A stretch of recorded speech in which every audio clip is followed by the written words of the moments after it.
അർച്ചന ചേച്ചി LLB സീരിയലിൻ്റെ latest promo റിവ്യൂയിലേക്ക് എല്ലാ കൂട്ടുകാർക്കും സ്വാഗതം. ചിന്നുവിനെ അർച്ചന ആശ്വസിപ്പിക്കുകയാണ് കേട്ടോ. JKക്ക് എന്തെങ്കിലും തിരക്കുകൾ ഉണ്ടായിരിക്കും മോളെ, അതുകൊണ്ടാണ് വരാത്തത് JK അങ്കിൾ, അല്ലെങ്കിൽ വരാതിരിക്കില്ലല്ലോ എന്നിങ്ങനെ പറയുകയാണ് കേട്ടോ. അതിനുശേഷം വിജയ് ശങ്കർ ഓഫീസിൽ പോവുകയാണ്.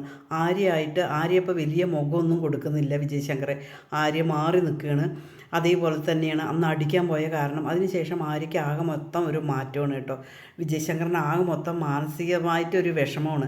എന്തായാലും ശരി, മോളെ ഒന്ന് ഫോൺ വിളിക്കാം എന്ന് പറഞ്ഞതിന് ശേഷം വിജയശങ്കർ ആര്യ ഫോൺ വിളിക്കുകയാണ് കേട്ടോ. മോളെ, എനിക്കറിയാം ഞാൻ നിൻ്റെ അമ്മയോട് തെറ്റായി പെരുമാറിയിട്ടില്ല എന്നുള്ളത് എനിക്ക് പൂർണ്ണമായ വിശ്വാസമാണ്. അവളുടെ ഓരോ വർത്തമാനം കേൾക്കുമ്പോൾ എനിക്ക് പെട്ടെന്ന് ദേഷ്യം വന്നിട്ടാണ് ഞാൻ അവളെ അടിച്ചത്. അത് മോളൊന്നും വിചാരിക്കരുത് എന്നിങ്ങനെ പറയണം കേട്ടോ. നിൻ്റെ അമ്മയ്ക്ക് വിഷമം ഉണ്ടെങ്കിൽ ആ വിഷമം നിനക്ക് കൂടി ഉണ്ടാവും എന്നുള്ളത് എനിക്കറിയാം. എൻ്റെ മോൾ എന്നെക്കുറിച്ചിട്ട് അങ്ങനെ തെറ്റിദ്ധാരണയൊന്നും വേണ്ട. ഞാൻ ഈ ചെയ്യുന്നതെല്ലാം നിങ്ങളുടെ നന്മയ്ക്ക് വേണ്ടിയിട്ട് മാത്രമാണ്. അത് ആദ്യം മോൾ മനസ്സിലാക്കണം എന്നിങ്ങനെ ആര്യയോട് ഫോൺ വിളിച്ചിട്ട് പറയണം കേട്ടോ. അതേസമയം ആര്യയും പറയുന്നുണ്ട്, എൻ്റെ അമ്മയെ വിഷമിച്ച് കഴിഞ്ഞാൽ എനിക്കതൊരിക്കലും സഹിക്കാൻ പറ്റില്ല. എൻ്റെ അമ്മയ്ക്ക് വേണ്ടിയിട്ടാണ് ഞാൻ തന്നെ ജീവിക്കുന്നത് എന്നെല്ലാം പറയുകയാണ്. പിന്നീട് അർച്ചന രാവിലെ തന്നെ കുളിച്ച് പുറത്ത് വരുമ്പോഴേക്കും കോളിംഗ് ബെല്ലടിക്കണം കേട്ടോ. ഇതാരാത്, ഇവിടെ ആരും ഇല്ലേ എന്ന് പറഞ്ഞിട്ട് അർച്ചന പുറത്തേക്ക് വരികയാണ് കേട്ടോ. ആ സമയം തന്നെ JK എങ്ങനെ കാണുകയാണ്.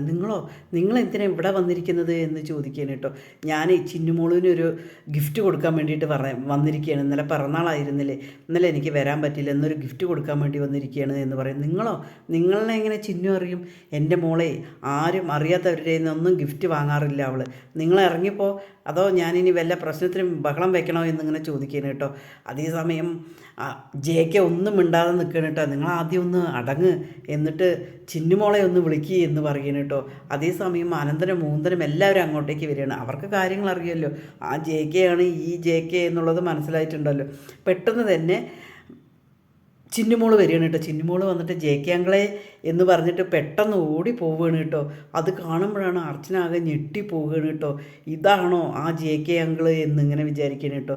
ഇന്നലെ എനിക്ക് വരാൻ പറ്റിയില്ല മോളെ എന്ന് പറഞ്ഞിട്ട് JK ചിന്നുമോളോട് ക്ഷമാപണം പറയുകയാണ്.